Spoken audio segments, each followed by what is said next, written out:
네, 양도세가 변경이 됐죠. 올해 들어서 변경이 됐고 또 중반에 6월 달이 되면 또 변경이 된다고 합니다.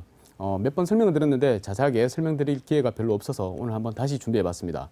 양도세가 변경이 되고 양도세가 우리 가장 그 세율이 높습니다. 그래서 내가 차익이 크면 그 큰 만큼 또 많이 가져간다 그러니까 굉장히 좀 아깝습니다. 그죠? 그래서 절세할 수 있는 방법은 없을까 이런 것도 많이 고민하시는데 일단 어떻게 양도소득세가 부과가 되는지 그부터 시작해서 어떤 게 바뀌는지를 알아야지 내가 절세할 수 있는 방법도 찾을 수 있겠죠. 자, 한번 살펴보도록 하겠습니다. 자, 일단 양도세는 우리가 계산할 때 이 양도세의 기본 계산 구조를 모르시는 분들도 워낙 많아서 그냥 대충 얼마 나온다 그러더라 이런 소리만 듣고 너무 많이 나오는 거 아닌가 그렇게 생각하시는 분들이 많아서 기본적인 것만 간단하게 살펴보겠습니다. 자, 일단 우선은 양도 가액이 있죠. 내가 파는 가액이 있을 거고 내가 원래 취득했던 가액 언제 몇 년 전에 샀겠죠. 사가지고 지금 양도하면 이 차익이 생깁니다. 그죠? 차익이. 근데 이 차익을 그냥 과표로 해가지고 세율을 곱하는 게 아니고 여기다가 필요경비를 빼줍니다. 이 필요경비에는 뭐가 포함되어 있냐면 복비, 법무사비 등등도 포함이 되어 있고 가장 중요한 거 취득세도 이 필요경비에 포함이 됩니다. 요즘 이게 왜 중요하냐면 옛날에 취득세가 1에서 3%일 때는 큰 걱정이 없었는데 지금은 취득세가 8%, 3주택자 같은 경우에는 12%까지 내지 않습니까? 그러면 취득세가 굉장히 크죠. 그것 때문에 무서워서 이제 주택을 사지를 못한다든지 아니면 투자를 못 하신다든지 그런 경우가 많습니다.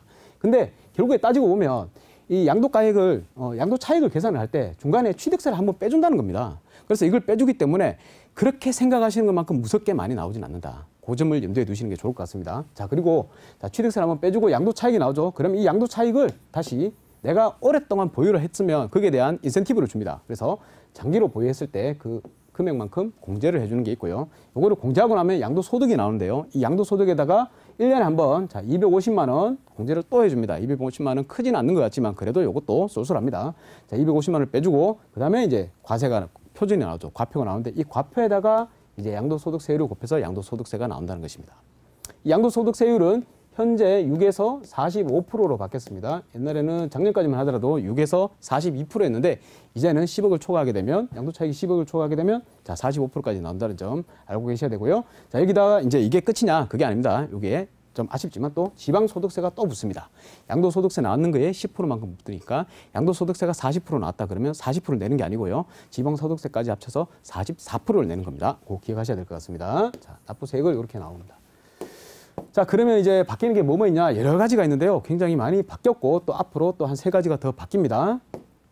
먼저 원래 초부터 이제 변경이 됐죠. 다주택자가 한 세대 남았을 때 1세대 1주택으로 복귀했을 때 보유기간 기산일이 변경됐다고 했습니다. 이게 굉장히 좀 문제가 많았었는데요. 요걸 이제 얼마 전에 또 유권 해석을 했습니다. 자, 일단 살펴보겠습니다. 과거에는 작년까지만 하더라도 1세대 1주택 비과세 적용할 때 양도주택을 2년간 보유했거나 아니면 조정지역 같은 경우는 2년간 거주를 해야 되죠. 거주를 하면 그 보유기간은 해당 주택의 취득일로부터 그 주택을 취득했던 때부터 기산을 해가지고 몇 년간 보유했기 때문에 그만큼 양도소득세가 줄어들게 되는데 자, 현재는 다주택 상태에서 보유기간은 제외를 시켜버립니다. 그리고 마지막 1주택이 된 날로부터 2년의 보유기간을 기산한다고 했습니다. 그러니까 내가 여러 개의 주택이 있었다 칠게요. 1, 2, 3주택이 있었는데 요거를 다 팔았어. 요거를 요때 팔고 요거를 요때 팔고 이제 얘는 요때 팔면 그죠? 요때 팔면 기산일을 원래는 얘를 취득일로부터 양도일까지를 해서 이 보유기간을 되게 길게 봐줬었는데 이제는 요 마지막 주택 팔았는 요 날로부터 요것만 보유기간으로 봐준다는 겁니다. 그래서 요때부터 이제 앞으로 2년을 더 보유해야 된다는 것이죠. 2년을 더 보유해야 된다는 것입니다. 그렇기 때문에 앞으로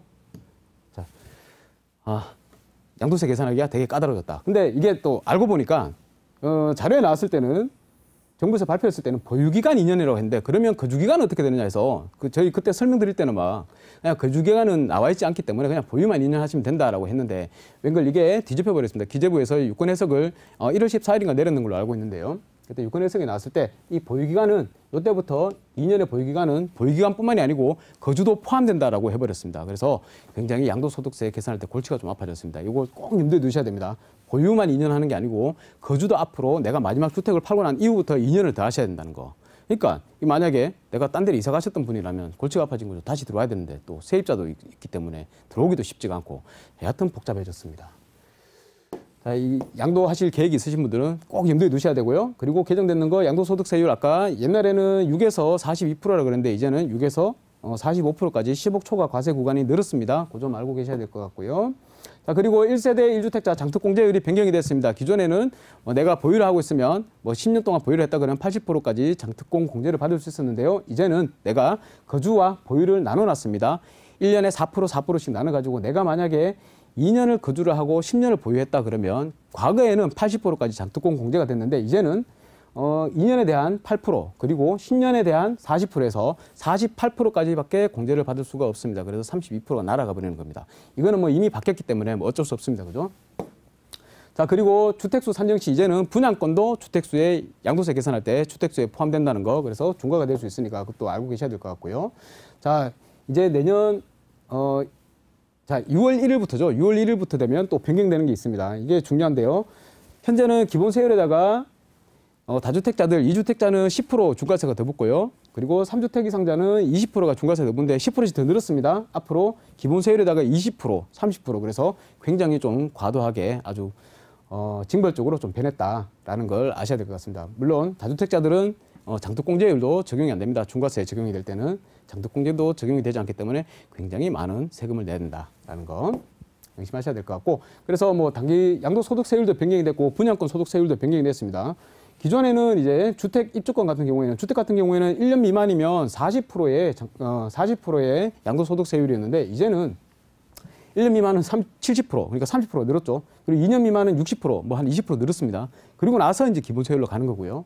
분양권 같은 경우에 기존에는 조정 대상 지역이었을 경우에는 50%를 항상 내야 됐고 비조정 같은 경우에는 주택의 부동산세라 해가지고 이렇게 냈는데 지금은 어떻게 됐냐? 분양권은 1년 미만은 무조건 70% 그리고 1년 이후에는 무조건 60% 그러니까 세율이 굉장히 늘었습니다. 자, 이렇게 많이 바뀌었는데 그러면 이렇게 되면 어떻게 됐습니까? 팔 수가 없죠. 팔 수가 없기 때문에 시중에 지금 현재 공급 물량이 별로 없는데 팔 수가 없기 때문에 주택을 가지고 있는 사람들이 겁이 나서 내놓지를 못한다는 겁니다. 겁이 나는 게 아니고 실제로 세금이 워낙 많이 나옵니다. 너무 많이 나오기 때문에 내가 갖고 있어서 팔고 싶은데도 팔 수가 없다는 거예요. 그게 문제라는 겁니다. 그러면 어떻게 되겠습니까? 시장에 매물이 좀 있어야지 매물이 계속 나와줘야지 사는 사람도 있고 해서 가격이 균형점을 찾아갈 텐데 이렇게 나오는 매물이 없으니까 결국에는 사는 사람들은 그대로 있는데 매물이 없으면 어떻게 됩니까? 하나 나올 때마다 그게 신고가를 찍고 또 신고가를 찍고 신고가를 찍고 지금 그런 형국 아니겠습니까? 만약에 이번 대책에도 나왔지만 공급만 희망 고문이죠. 공급만 이렇게 하겠다. 이만큼 하겠다. 서울에 36만 3천 채입니까? 32만 3천 채입니까? 그만큼 공급하겠다. 이게 아니고 실질적으로 부동산 시장을 안정화시키려면 양도소득세를 완화해 주면 됩니다. 그러면 다주택을 갖고 계신 분들이 내놓을 것 말이죠. 물건을 많이 내놓으면 거기에서 균형 가격을 찾아간다는 것입니다. 그런 식으로 해야 되지 이번 대책 발표에도 그런 점이 없어서 굉장히 아쉬웠다고 생각이 듭니다. 그래서 6월 이후에는 만약에 지금 이대로 간다 그러면 6월 이후에는 더 무섭습니다. 더 가격이 오를 것 같습니다. 좀 불안합니다. 왜냐하면 우리가 한국은행에서 만약에 1억 원의 통화량을 돈을 찍어내면 어떻게 되느냐면 이 돈이 시중에 신용화폐 시스템이라 그러죠. 대출로 막 돌고 돕니다. 돌고 돌아서 어떻게 되냐면 이게 큰 거예요. 실제로 발행했는 돈은 1억인데 여기서 이렇게 대출로 돌아버리니까 이게 거의 10억에서 15억이 돼버린다는 거죠. 왜냐하면 은행은 지급준비율 10%만 갖고 있고 그 나머지는 다 대출로 다 돌려버리기 때문에 가상의 화폐가 그러니까 사이버머니가 이만큼 더 10배 이상 늘어나 버린다는 겁니다. 이게 지급준비율이 7%일 때고요. 우리나라의 지금 현재 지급준비율은 7%입니다. 7%면 어떻게 되냐면 이 1억 원의 돈이 14억 2,800만 원인가 이렇게 14배 이상이 늘어나게 돼버립니다. 그래서 통화량이 지금 엄청 어마어마하게 많이 늘어나고 있는 거 그렇지 않습니까? 이 살펴보시듯이 보는 통화량은 이렇게 늘어나는데 광의 통화는 신용 통화는 막 이만큼 늘어나 버립니다. 15배가 늘어나 버리는 거죠. 그리고 세금도 마찬가지입니다. 세금이 아니고 국가 예산도 마찬가지로 지금 어마어마하게 계속 많이 늘어나고 있습니다. 이게 곡선이 그냥 직선으로 쭉 이렇게 늘어나는 게 아니고 거의 지수선으로 이렇게 막 늘어나 버립니다. 그럼 앞으로 가면 더 많이 늘어난다는 것이죠. 그리고 지금 현재 뉴스도 나오는데 또 재난지원금 또 나온다 그러지 않습니까? 4차 재난지원금 3, 4월에 지급 전망 20조 슈퍼. 그러면 이게 뭡니까? 또 20조만큼 보는 통화가 늘어나면 그 보는 통화가 어떻게 됩니까? 15배가 되는 거죠. 20조가 아니고 30조, 300조가 돼버리는 거죠. 어마어마하게 늘어난다는 것이죠. 그래서 앞으로 유동성이 그만큼 많아진다.